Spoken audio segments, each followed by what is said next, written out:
Ngayon ko lang nakita itong spot na to mga master, na sobrang laki ng ano, ibas. Hanggang doon yan. Sintiyo. Fish on. Fish on mga master. Basta gantong spot mga master, huwag nyo nang pagbibigyan yung fish on. Fish on. Fish on. Medyo malaki-laki to. Deep. Ay, pakulata. Ay, pakula. Harvest talaga pag yan ang kumagat. Kasi dami. Ay, hindi. Snapper.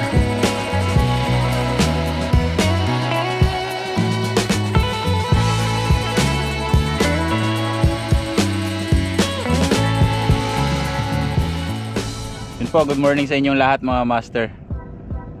7:35 na po ang oras natin ngayon. Mag-set up pa tayo. Ayan. Karating lang natin dito sa spot. Yun. Dito lang mamaya mga master, set up muna ako. So ayan mga master, ang gamit nating setup, ultralight setup, good catch, one piece. Tapos yung ating reel ay ating Shimano Sahara. Ang ating line ay 6 pounds na Chirinoya. Tapos yung ating leader line ay 15 pounds. Ang ating lure, yan po, Pudi Dimino 5. Yan.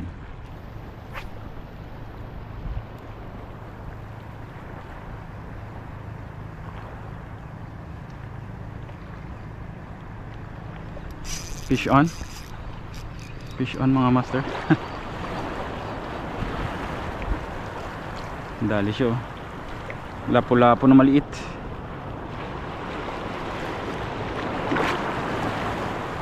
Wala natin.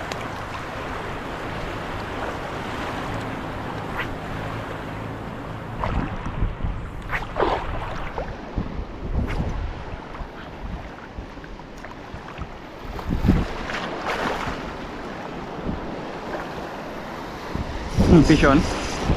Fish on mga master. Bilisan lang natin retreat kasi grabe katataas ng bato rito. Legit. Grabe katataas ng bato dito mga master. Ulo. Tumalakas ulo. Barakuda. Barakuda. Huwag mo na rin sanang makagat yung aking line.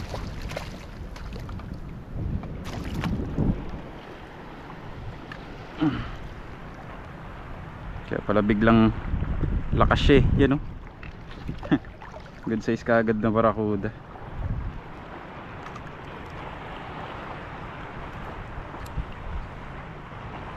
Barakuda. Yan po mga master, barakuda. Unang keep natin sa ano, Pudi Dimino 5.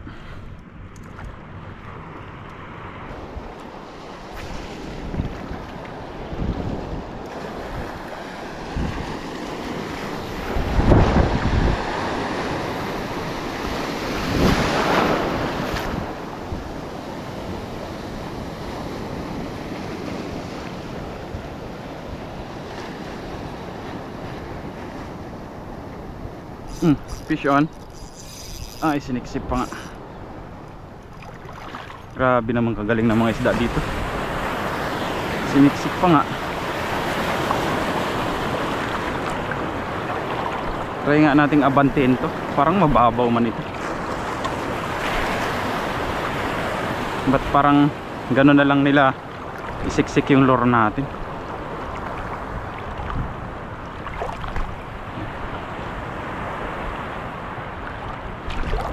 Mababaw nga mga master. Parang nandyan pa yung isda. Lapu-lapu na maliit. Yun.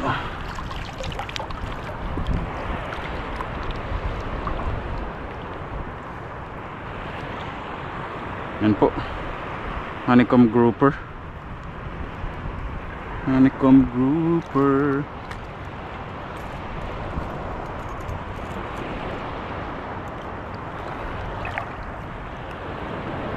Oops, alon. Grabe yung alon ah. Surprise ah. Surprise mother father ah.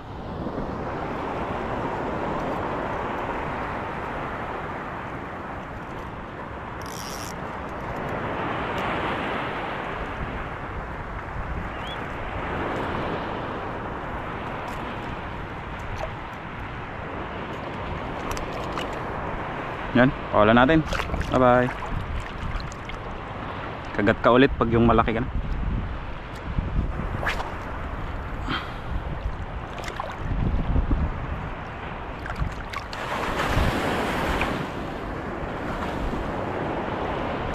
Fish on.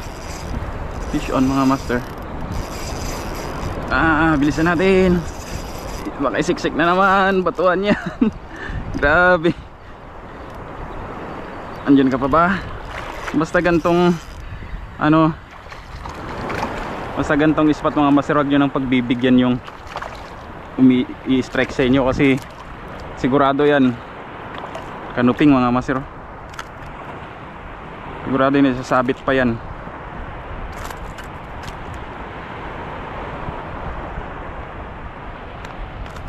Aw, aw, aw, aw, aw, aw. Woo! Ang dulas mo brother. Yan oh. Kanuping. Nakakanuping pa nga.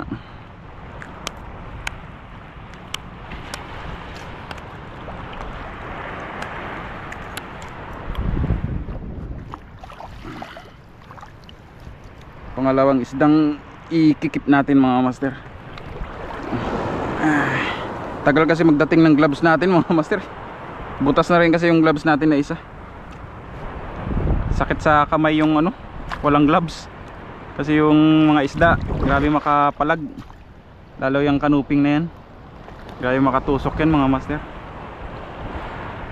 Madali kasing nawasak yung gloves natin mga master kasi syempre bugbog sa fishing.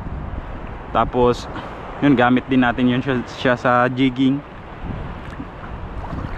Tapos ang ano kasi doon, ang isang problema kasi doon, medyo maliit pala siya sa akin. Maliit yung size sa akin. Kumbaga maliit yung napili nating size. Large na yun mga master pero halos hindi magkasya yung kamay natin nung bago. Kaya nabanat na lang siya. Nabanat. Kaya pag napipwersa siya, gawa ng paghagis, yung pagjig, pagyugyug, yun na tatastas na yung ano, kumbaga tastas yung mga tahi niya. Gawang anong maliit siya. Kasi ramdam ko mga master pag ginaganon ko, pag pinipiga ako, ano talaga, nababanat yung mga ano niya, yung mga tela niya. Fish on. Nakawala. Balo. Kaya siguro yun, siguro yung ano, isa sa dahilan. Siguro kung yung mga gloves natin ay yung mga tag 1,000 mahigit, yun siguro medyo magtatagal siguro yun. Tipong mga original talaga na gloves, yung mga Shimano ganyan.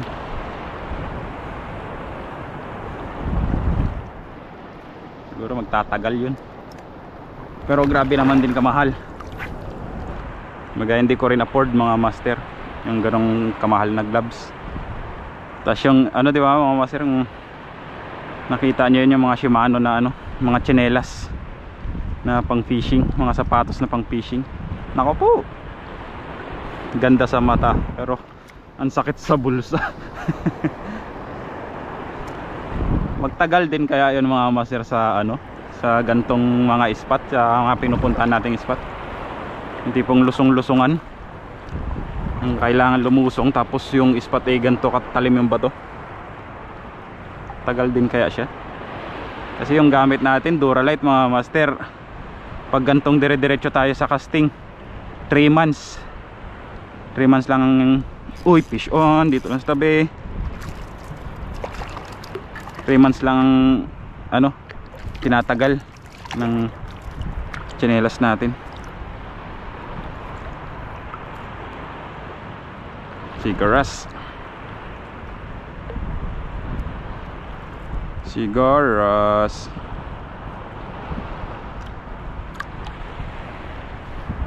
Pero mura lang naman itong tsinelas natin.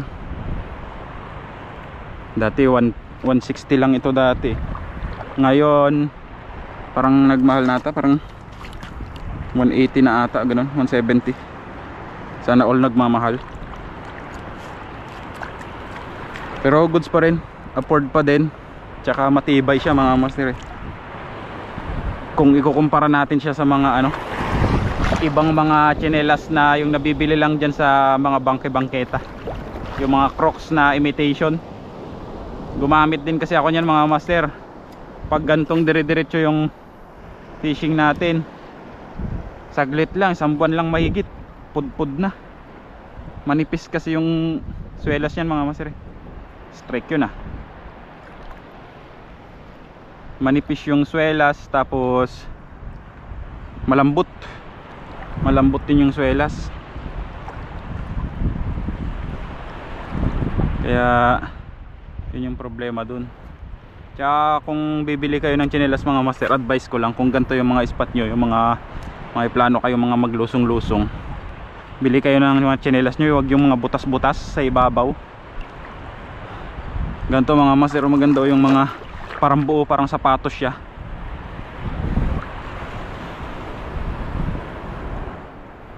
Kasi yung may butas-butas, experience ko yan, dami ko ng ganyan mga master na na nagamit. Siguro yung mga tsinelas ko na nagamit na yung mga butas-butas, siguro nasa sa tansya ko lang mga master, mga nasa kulang-kulang 10 pares na. Ang nangyayari kasi mga master, nawawasak yung ibabaw pag yung sumasagi yung butas ng sapatos, nasushoot yung bato, yung matalim na part ng bato. Kasi hindi mo yun maiwasan mga master, hindi mo makikita yung yung linalakaran. Kaya pag hakbang na ganyan, pag tsumamba na sumabit dun sa matalim na part ng bato, nawawasak, napupunit yung tsinelas, yung ibabaw. Kaya simula nung nakita ako yung gantong tsinelas, yung Duralite nga na pang parang sapatos siya, hindi naman siya sarado na parang sapatos, pero buo lang yung harapan niya, yung sa ibabaw. Ito na yung binili ko kasi hindi na pupunit yung ibabaw niya. Tapos yung swelas mga master, grabe kakapal, sobrang kapal ng swelas nito, kaya dumatagal talaga. Kumpiyansa na kumbaga kumpiyansa tayo na hindi tayo matutusok.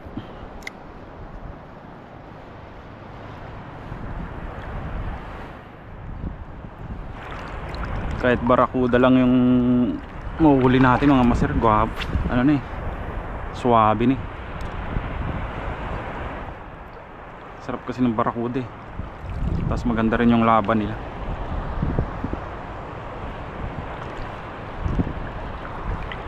Fish on na po.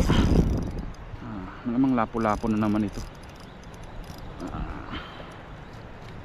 Yung maganda-gandang size mo, kukunin na kita. Maliit. Dangkalin natin mga master. Kung may isang dangkal na siya, wala pa. Malayong malayo. Aray ko, bye bye.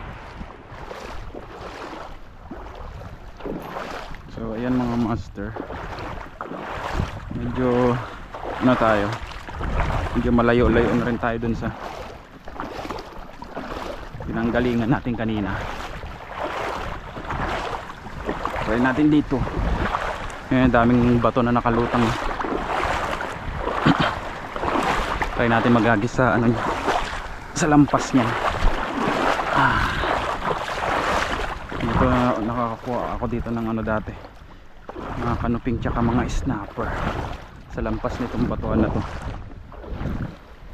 Nasasagi ng natin, lure natin. May mga nasasagi pa din ng lure natin, mga damo. Fish on mga master. Ano kaya to? Lapo-lapo na naman. Lapo-lapo na naman, na maliit. Kung malalaki sana kayo, goods. worth it yung ano, yung sugat, yung tusok nyo ng hook, kasi ulam eh, hindi na kayong pang ulam. Pero pag ganyang kaliliit mga master, wala. Fish on, medyo malaki-laki to. Ito medyo malaki-laki to.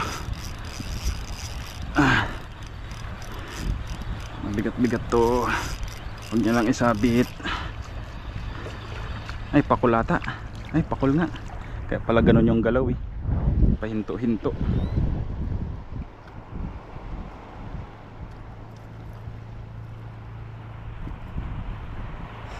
Ayan, wala natin. Bye bye. Kanang kumagat ulit.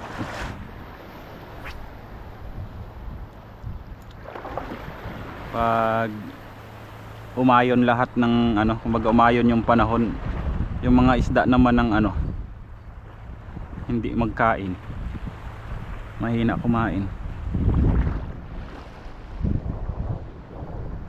Fish on. Fish on. Sinabit ka agad eh. Grabe ka galing. Oops, lapu-lapu. Apo. Wala pa siya isang dangkal. Pakawalan natin. Bye bye. Yan yung mga hinaharvest ng mga ano, mga master, tumitira ng mga lapu-lapu dito sa spot na to. Harvest talaga pag yan ang kumagat, kasi dami eh. Fish on mga master. Fish on. Sana hindi naman to lapu-lapu. Sana naman kanuping. Mukhang kanuping nga. Ay, hindi. Snapper. Yan.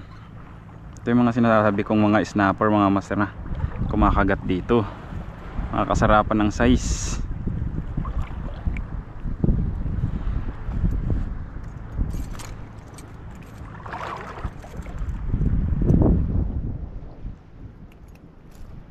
Yan po.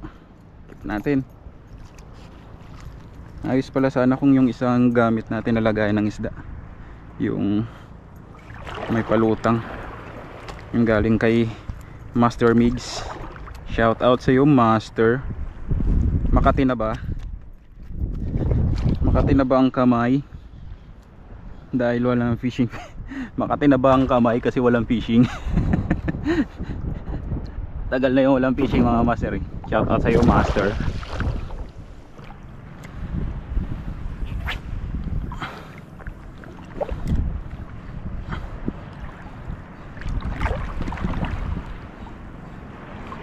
Fish on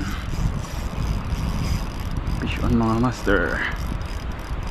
Ang lapu-lapu ito.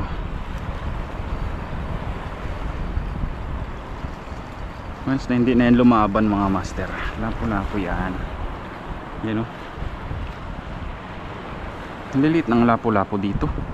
Siguro kung itong mga lapu-lapu na to yung mga nasa isang dangkal yan, harvest na mga master. Ilang lapu-lapu na yung pakawalan natin.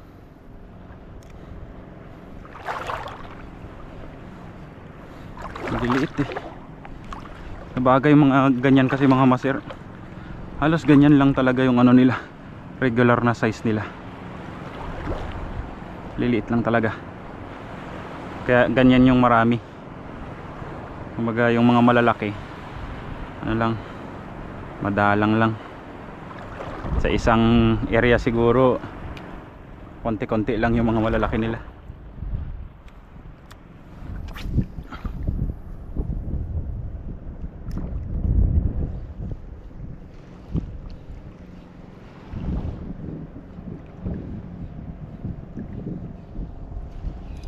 Fish on na naman. Fish on na naman po. Yun o. Yun na nga. Bigla nang huminto. May nadaanan siyang ano. Yun. Alis. Nadaanan siyang mababaw dun. Siyempre as usual, cute size.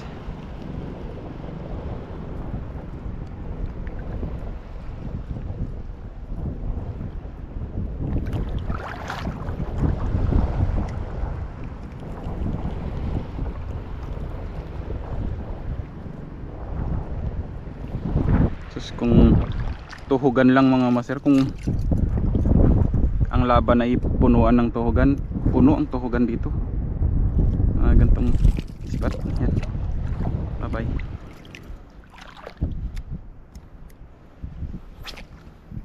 Ganun kasi ang ginagawa ko mga master, kahit na medyo madalas ako mag fishing, pero yung mga spot ko pa iba iba. Fish on.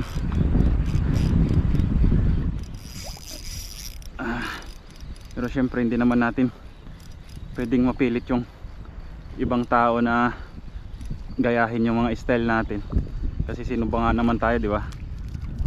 Pero yan lang yung advice ko, kasi yan o,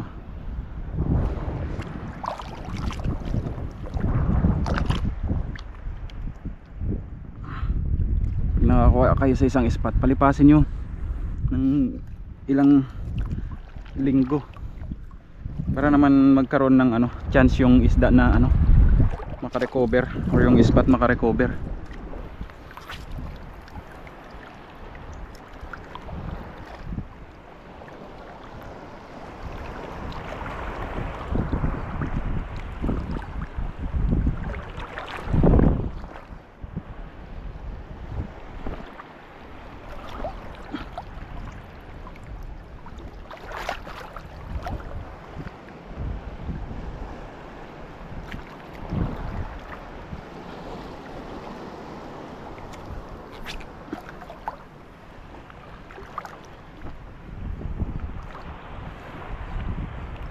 Tulad yan mga master, dun sa isang spot ko nung nakaraang buwan, yun inano ko rin yun, kinonti-konti ko din yung spot na yun. Kumbaga sa isang fishing ko, fish on, sa isang fishing ko,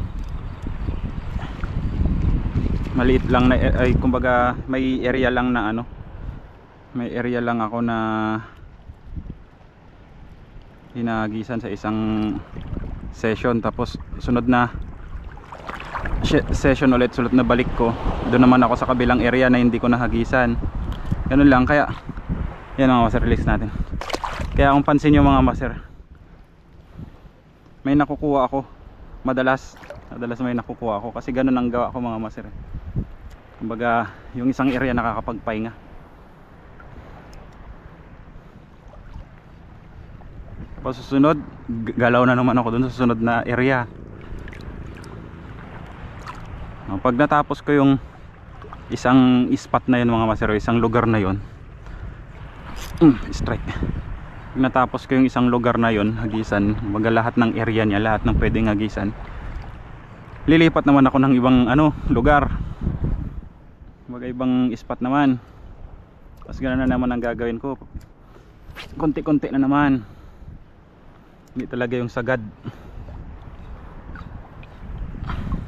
para at least yung isang spot natin, yung nasa isang lugar natin na nauna nating hinagisan, masyadong medyo malayo na yung medyo matagal yung pahinga, malayo yung agwat ng fishing natin doon.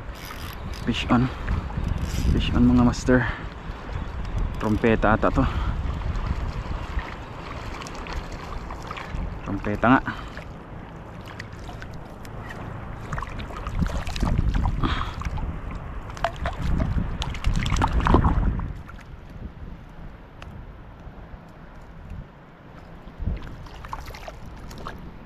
Bye bye.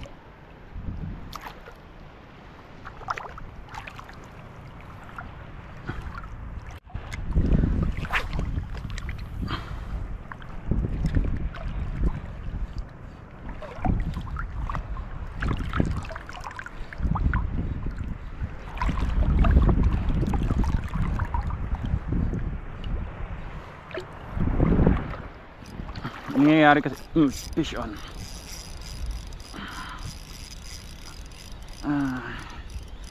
Gawing niya, i-strike muna bago tinuluyan. Snapper, ay hindi, wala po. Uy, maganda-ganda ang size mga master. Reko, sabi niya siguro dinadangkal-dangkal mo pa ako tusukin kaya kita, sabi niya siguro. Alright, may nakuha din tayong maganda-gandang size na lapu-lapu mga master.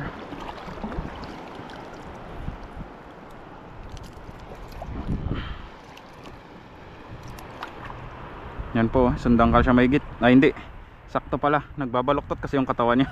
Hindi ko yan sandangkal mahigit mga master. Yan, nag-unat siya ng katawan eh. Sabi niya siguro, sige, kunin mo ang height ko. Kunin na natin siya.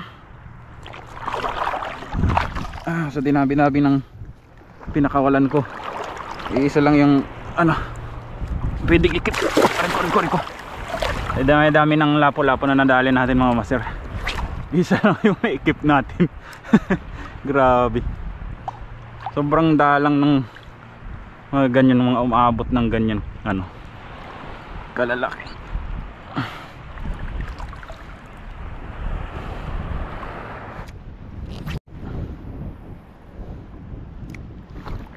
Kaya pansin nyo itong reel na to, pinalitan ko na ng pinalitan ko na ng fish on. Pinalitan ko na ng bearing to kasi nadali na yung bearing nito eh. Snapper yun maliit na snapper.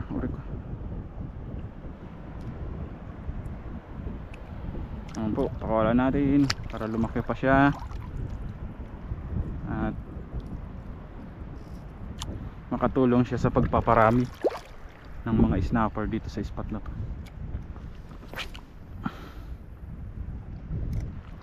Kunin lang natin yung mga magagandang size talaga. Hindi naman natin pinipili yung sobrang lalaki.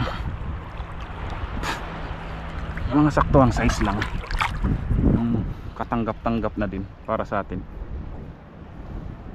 Sana may ganun mga master para ma-maintain talaga yung ganda ng spot. Siyempre ganun din sana sa mga mangingisda natin, sa mga local na fisherman natin.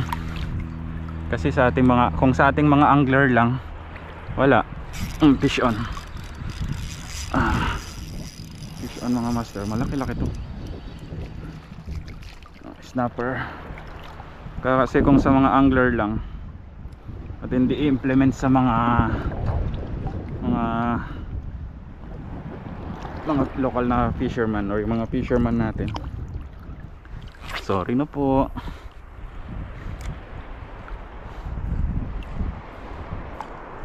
Ganito lang po talaga ako mag fishing. Fish on. Fish on, idinaan ka agad sa bato eh. Snapper na naman ito. Gumigewang eh. Oh hindi. Ibang klaseng lapo-lapo mga master. Peacock grouper. Right.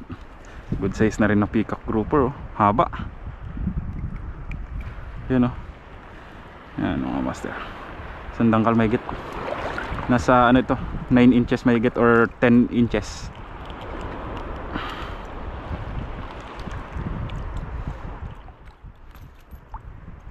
Alright.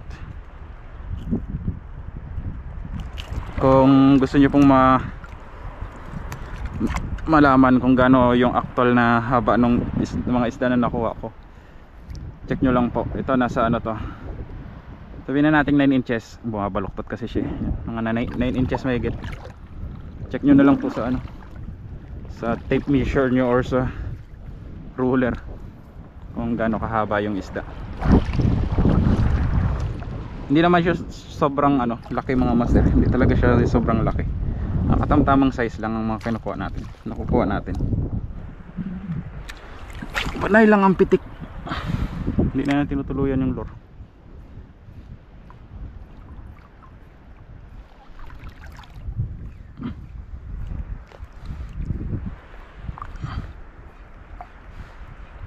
Fish on. Fish on. Medyo magaganda na yung size ng mga isda dito. Ito maliit. Pero mas madalas na tayong nakakuha dito ng magaganda yung size kaysa dun sa mga nadaanan natin kanina. Yan, pakawalan natin. Bye.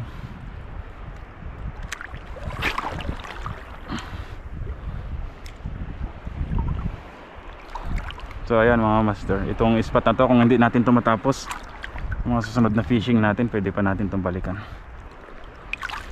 Doon naman tayo sa ano, fish on ulit. Ay, nakawala. Nakawala. Doon naman tayo sa hindi natin nahagisan syempre. So ayan mga master, time check natin 9:32. Yan, ito po, may ano tayo, may umi-strike nung bago tayo na ubusan ng battery. Yung naubos yung isang battery natin, umi-strike itong pakul yan. Siya. Ay, naku po.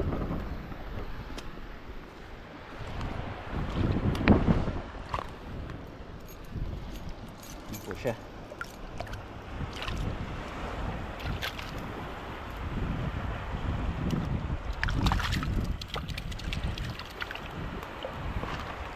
Hindi nakuhanan ng ano, ng video nung ano siya, mistrike siya. Sabi ko nga sa inyo mga master, kanina pinipigil-pigilan yung lure natin, tapos biglang sinakmal na lang. Pag sakmal, saktong lobat yung ano natin, camera.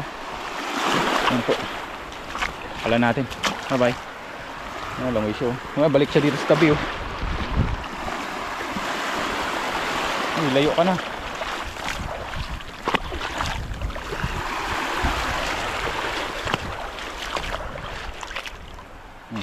Bye. So ayan po yung ating huli gamit ang Pudidi Mino 5. Yan, sa mga gusto mag-avail ng lure na to, nasa Shopee po, ilalagay ko lang po yung link sa description. Yan, pa-support po nito mga master yung ating Pudidi Mino 5, tsaka yung mga Pudidi Mino 1, 2, 3, 4 hanggang 4 mga master. Yan, pa-support din po yung mga yon. Yung Pudidi 4 tsaka Pudidi 1, magre-restock na po yon. Yung Pudidi 1 kasi matagal na naubos. Mga naghahanap po noon, magre-restock na po ulit noon. Tinagawa pa lang po. Pinili lang natin yung mga good size, mga maliliit, pinakawalan natin. Yan po. So ayan, abangan nyo na lang po yung ating susunod na video mga master. Maraming salamat po sa inyong panonood. Sa mga hindi pa po nakapag-subscribe dito sa ating channel, subscribe na po kayo. Pakipindot po ng notification bell para ma-notify po kayo sa mga bagong videos natin. Maraming salamat po. This is Prince Pudidi Fishing. Ingat ang lahat. Fish on. God bless.